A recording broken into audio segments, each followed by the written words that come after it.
Good evening, everyone. Today, we will discuss about policy initiative in gender equality and women empowerment in India. So, first of all, we have to know what is women empowerment. So, women empowerment means empowering women by making them feel equal part of society by educating them, making them self-sufficient, giving them equal roles in managing the society and respecting them for their contribution.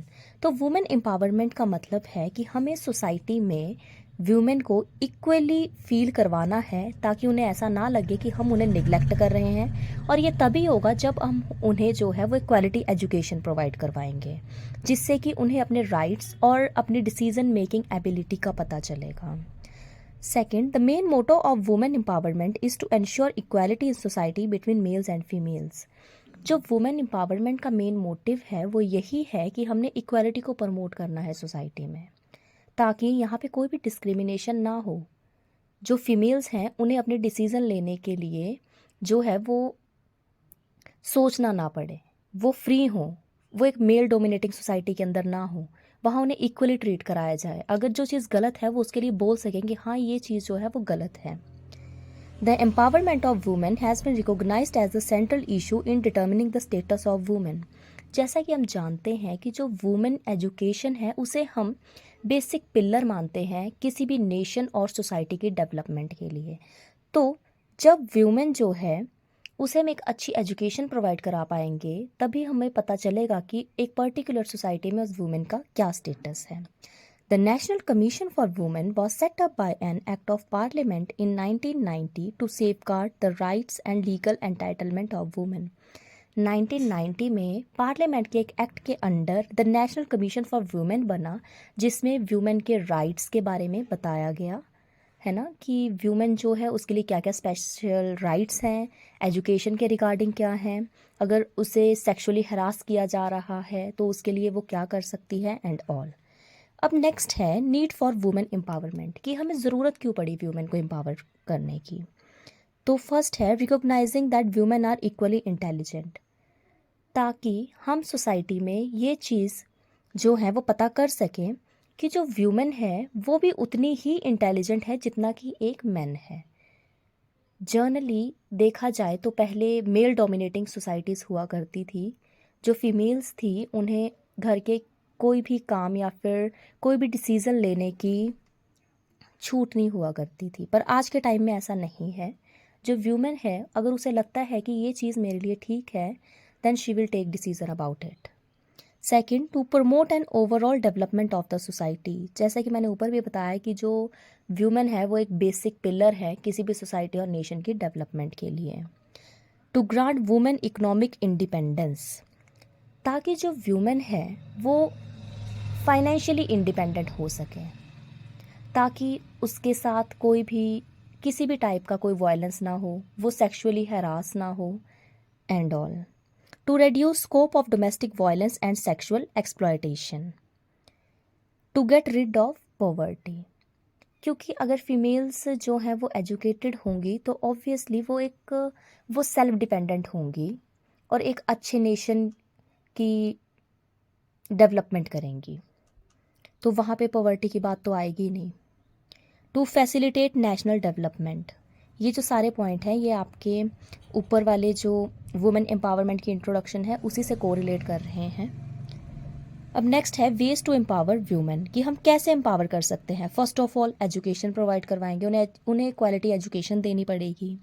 Second, encouragement, because women को encourage करना पड़ेगा कि ये चीज़ आपके लिए है तो आपको ये चीज़ करनी चाहिए, क्योंकि there are various schemes in our society जिनकी वजह से जो गर्ल्स हैं वो एजुकेशन ले सकती हैं एंड ऐसी स्कॉलरशिप्स भी प्रोवाइड करवाई गई हैं. थर्ड वन इज़ अवेयरनेस, क्योंकि कभी कभी पेरेंट्स ही अवेयर नहीं होते कि हम अपने चाइल्ड को जो हैं वो ऐसी क्या स्कीम्स हैं जिसके थ्रू हम अपने चाइल्ड को हायर एजुकेशन प्रोवाइड करवा सकते हैं.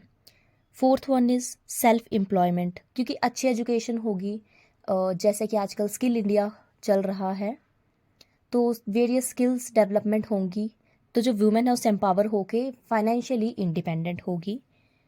फिफ्थ वन इज़ हेल्थ, जैसे कि हमें पता है जब हमारा देश आज़ाद हुआ था तो हमारी कंट्री में माल न्यूट्रिशन बहुत ज़्यादा था.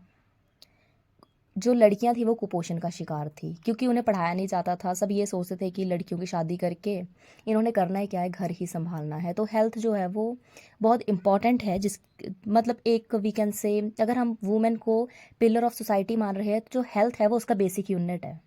जैसे सेल एक बेसिक यूनिट है हमारी लाइफ का, वैसे हेल्थ भी जो है बेसिक यूनिट है किसी भी ह्यूमन बीइंग का, ताकि वो अपनी ज़िंदगी अच्छे से गुजार पाए। क्योंकि अगर हेल्थ ही नहीं होगी तो हाउ वी कैन से कि ये एक अच्छी एजुकेशन ले पाएगा। So policy initiative for women empowerment, कि हमारे देश में ऐसी कौन सी पॉलिसीज चलाई गई वुमेन एम्पावरमेंट के लिए। तो फर्स्ट है बेटी पढ़ाओ बेटी बचाओ स्कीम, जो कि 22 जनवरी 2015 को स्टार्ट की गई थी। And I think everyone know about this scheme. कि इसका मेन एम क्या था, to generate awareness about the declining sex ratio as to eradicate female foeticide. कि ये जो स्कीम थी ये इसलिए चलाई गई कि गर्ल्स एजुकेशन प्रमोट हो, जो सेक्स रेशो जो फीमेल्स की सेक्स रेशो जो डिक्लाइन होती जा रही डे बाय डे, उसे जो है वो स्टेबल किया जाए। क्योंकि पहले ऐसा होता था कि लोग अबॉर्ट करवा देते थे लड़कियों को, क्योंकि वो ये सोचते थे कि लड़की पराया धन है और कल को इसकी शादी करेंगे तो हमें दहेज देना पड़ेगा, है ना, या फिर और भी काफ़ी ज़्यादा रीजंस थे। दैट्स वाई जो ये स्कीम थी वो चलाई गई थी। इसका मेन ऑब्जेक्टिव था to prevent sex selective abortion, to ensure survival and protection of a girl child, to ensure education of the girl child. क्योंकि लोग अबॉर्शन करवा देते थे, वो ये नहीं सोचते थे कि जो सोसाइटी है उसे मेल जो है वो ज़्यादा हो जाएंगे और फीमेल्स कम हो जाएंगी, बट वो फीमेल्स को एक बोझ समझते थे। तो इसके लिए बेटी पढ़ाओ बेटी बचाओ स्कीम चलाई गई थी, ताकि लोग गर्ल एजुकेशन को प्रमोट करें। Second one is one stop centre scheme. इस स्कीम का मेन एम है to provide support and assistant to women affected by violence both in private and public spaces. इसका मतलब है कि जो वुमेन के ऊपर आजकल वायलेंस होता है पब्लिक या प्राइवेट स्पेसेस पे, उसके लिए चलाई गई थी। इट मीन्स कि लड़की की ना का मतलब ना होता है। और ये लॉन्च की गई थी 1 अप्रैल 2015 को। जो इसके फंड्स हैं वो निर्भया फंड के थ्रू आते हैं। इसका मेन ऑब्जेक्टिव है to facilitate immediate emergency and non emergency access to a range of services including medical, legal, psychological and counseling support to fight against any form of violence against women, ताकि जो है वो immediate service provide करवाई जाए उस पीड़ित महिला के लिए जिसके ऊपर वायलेंस हुआ है। And second one, to provide integrated support and assistant to women affected by violence both in public and private spaces under one roof.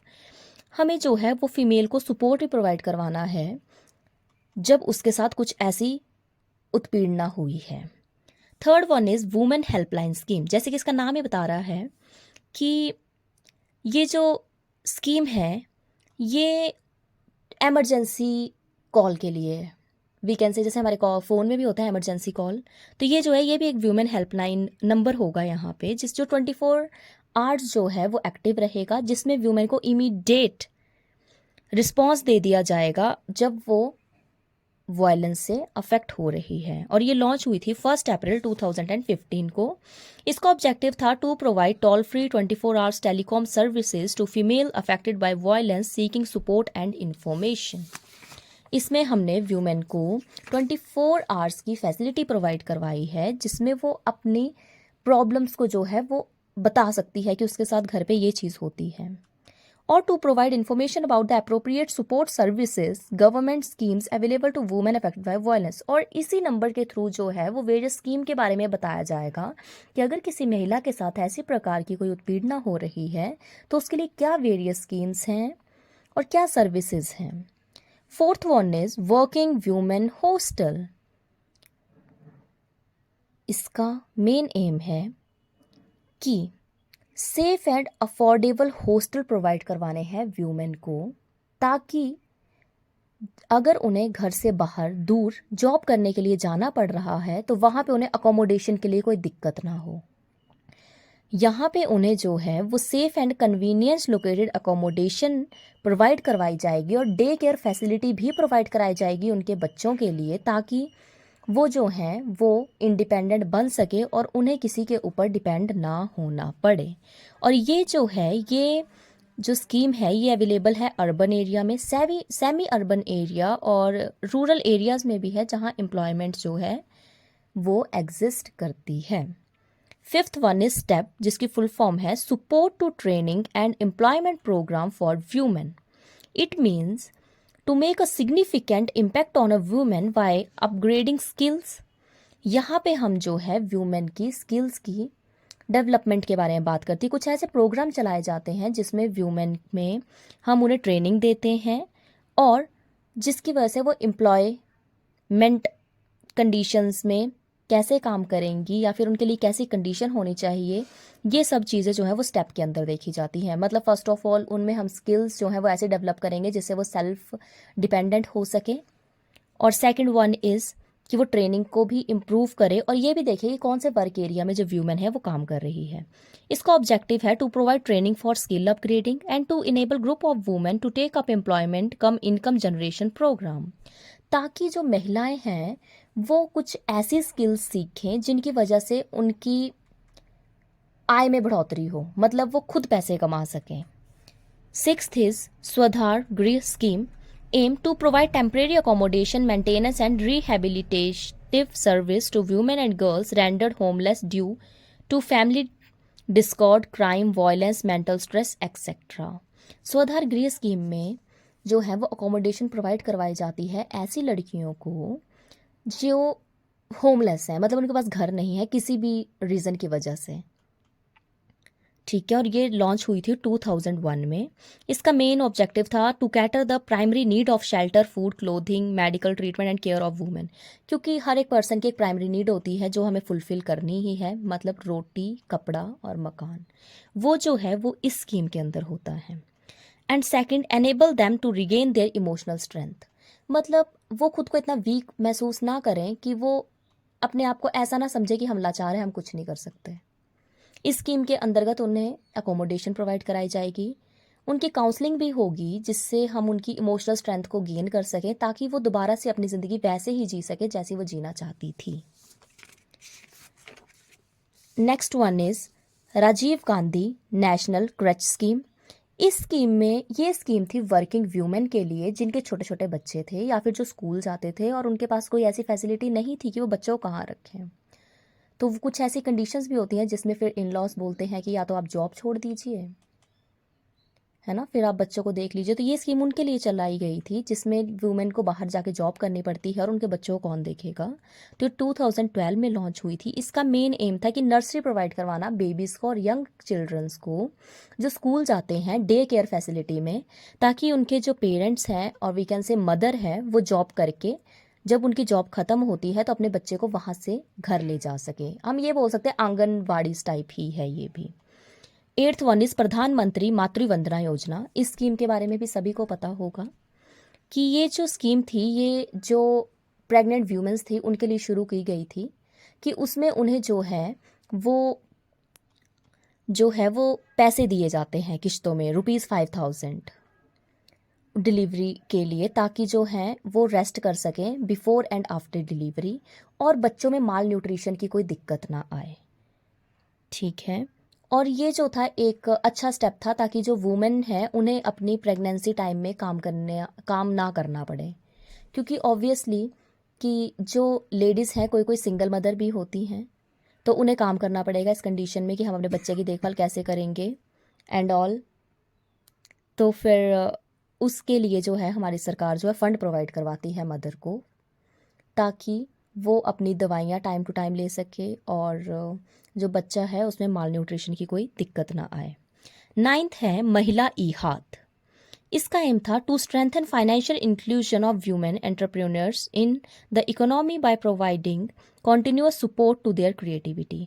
इसमें जो है वो गवर्नमेंट फाइनेंशियली सपोर्ट करती है ऐसे ग्रुप्स को, मतलब ऐसे वुमेन के ग्रुप्स को जिनमें थोड़ी क्रिएटिविटी है और वो सेल्फ अर्न करना चाहती हैं। लाइक हम बोल सकते हैं जैसे जो रूरल एरियाज़ होते हैं वहाँ पे छोटे छोटे स्कीम्स चली होती हैं कि आप इतना लोन ले सकते हो एंड आप ये चीज़ बनाते हो। लाइक इसका एग्जांपल है कि जैसे गांव की लेडीज़ होती हैं वो काफ़ी अच्छा अचार बनाती हैं, तो वो आजकल मार्केट में अचार आता है तो उसके लिए वो एक ग्रुप होता है फीमेल्स का, वो सारी इकट्ठा काम करती हैं और उसे जो है वो सेल करती है, एक अच्छा प्लेटफॉर्म प्रोवाइड करवाती है, वो इस स्कीम के अंदर आता है।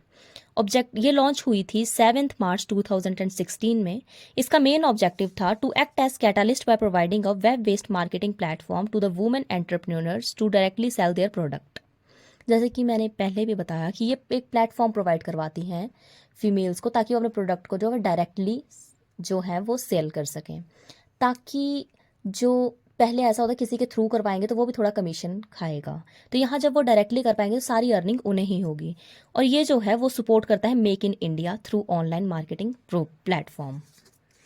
ओके, सो नेक्स्ट है प्रधानमंत्री उज्ज्वला योजना। इसके बारे में भी सभी को पता होगा कि इस स्कीम के अंडर जो है वो एलपीजी सिलेंडर प्रोवाइड करवाए जाते हैं ऐसे परिवारों को या ऐसी महिलाओं को जो बिलो पॉवर्टी लाइन होती हैं, ताकि जो है उन्हें हेल्थ रिलेटेड जो प्रॉब्लम्स हैं उनसे ना जूझना पड़े, क्योंकि कुछ ऐसे फ्यूल्स भी होते हैं जो पूरी तरह नहीं जलते हैं और उनके पोल्यूशन की वजह से अस्थमा वगैरह की दिक्कत हो जाती है। तो ये जो था एक ऐसा स्टेप है जिसकी वजह से काफ़ी ज़्यादा महिलाओं को जो हेल्थ रिलेटेड और we can say respiratory related problems थी, है ना, उनसे बचाता है। और ये लॉन्च हुई थी मार्च 2016 में। सो नेक्स्ट है सुकन्या समृद्धि योजना। इसका मेन एम था to encourage parents of girl child to build a fund for the future education and marriage expenses for the child.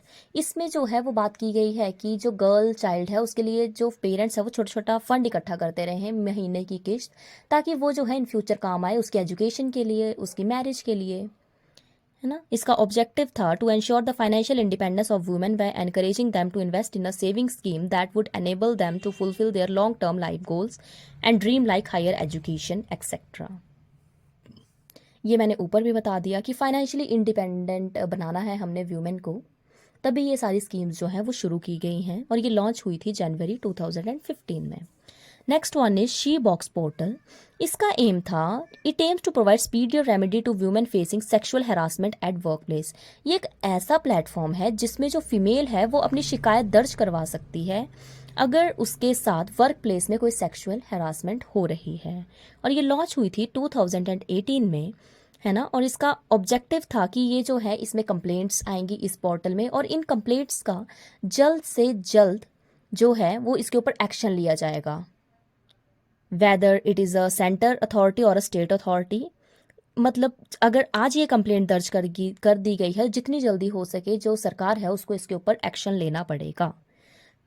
Next one is Nari web portal. The portal aims to spread information about schemes and benefit provided by the government to women. इस portal में वो सारी information है schemes के regarding जो females के लिए चलाई गई हैं, क्योंकि जब तक लोग अवेयर ही नहीं होंगे about various scheme in India for women, तो फिर हम कैसे बात कर सकते हैं कि जो वुमेन है वो एम्पावर होगी। तो ये लॉन्च की गई थी 2018 में। इसका ऑब्जेक्टिव था कि जो भी वेरियस स्कीम जो है वो चलाई गई हैं वुमेन के लिए, उसे हमने लोगों तक पहुंचाना है थ्रू दिस पोर्टल। और इस पोर्टल में 350 प्लस वेरियस स्कीम्स हैं जिसके बारे में इंफॉर्मेशन प्रोवाइड की गई है एंड जो भी स्कीम न्यू आती है वो इसमें अपलोड कर दी जाती है। मतलब इसमें हम बोल सकते हैं अप टू डेट इंफॉर्मेशन होती है regarding any scheme for women. Next one is स्वावलंबन प्रोग्राम। सो इस प्रोग्राम में जो है वो हम ट्रेनिंग प्रोवाइड करते हैं वुमेन्स को, ताकि उनमें ऐसी स्किल्स इनकलकेट की जाएं जिससे वो जो है वो सेल्फ डिपेंडेंट हो सके और एम्प्लॉयमेंट के वेरियस एरियाज जो हैं वो ओपन हो सकें। ठीक है। द लास्ट वन इज प्रधानमंत्री महिला शक्ति केंद्र स्कीम। इसका मेन एम है to promote community participation through involvement of student volunteers for empowerment of rural women. इसमें जो है वो हम कम्युनिटी की पार्टिसिपेशन देखते हैं और स्टूडेंट्स जो होते हैं उनकी पार्टिसिपेशन जो लोगों को जागरूक करती है रिगार्डिंग वेरियस स्कीम्स कि वुमेन के लिए क्या स्कीम चल रही है। हम स्कूल्स में अगर अपनी गर्ल चाइल्ड्स को भेजेंगे तो क्या क्या स्कॉलरशिप उससे मिलेंगी, क्या क्या फैसिलिटीज़ मिलेंगी। तो ये जो लॉन्च थी वो हुई थी 2017 में।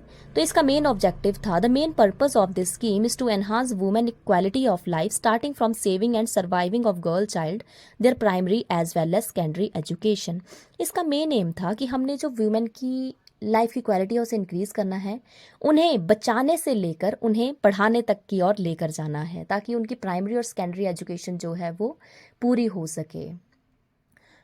अब बात करते हैं कंक्लूजन की। तो gender inequality is the main social issue in India in which women are getting back in the male dominated country. जो जेंडर इनइक्वालिटी है वो एक मेन सोशल इशू है जिसकी वजह से जो है वो आज भी डिस्क्रिमिनेशन किया जाता है व्यूमेन के साथ कि तुम तो ये डिसीज़न नहीं ले सकती। मतलब हम ये कह सकते हैं कि मेल डोमिनेटिंग सोसाइटी है आज भी कई जगह पर। Women empowerment needs to take a high speed in this country to equalise the value of both gender. मतलब कि हमारी कंट्री में व्यूमेन एम्पावरमेंट की इतनी ज़रूरत है ताकि हम जो इक्वालिटी को प्रमोट कर सकें। अभी तक भी कुछ ऐसे रीजन है जहाँ पे जो इक्वालिटी है वो सिर्फ किताबों तक ही है। इन रियल लाइफ जो फीमेल्स हैं उन्हें कोई भी डिसीज़न लेने का हक नहीं है। Uplifting women in all means should be the priority of the nation. मतलब वुमेन की अपलिफ्टमेंट के लिए हमारी कंट्री जो जो कदम उठा रही है वो जो हैं वो थोड़े और तेज़ी से होने चाहिए ताकि हमारी नेशन की डेवलपमेंट हो सके। Women empowerment has the power to change the society and country. Empowering women में easily help to grow each and every member of the family without any extra effort. It will led to the development of our society and country for better future. ये चीज़ मैंने पहले भी बोली कि जो women है वो एक बेसिक पिलर है सोसाइटी के डेवलपमेंट के लिए। तो अगर हम उन्हें एजुकेट करेंगे तो पूरी फैमिली एजुकेट होगी, और अगर पूरी फैमिली एजुकेट होगी तो हम एक जो है वो वेल एजुकेटेड सोसाइटी की डिमांड कर सकते हैं। और हम ये भी देख सकते हैं कि अगर एक वेल एजुकेटेड सोसाइटी होगी तभी हमारे कंट्री का एक बेटर फ्यूचर होगा। Thank you.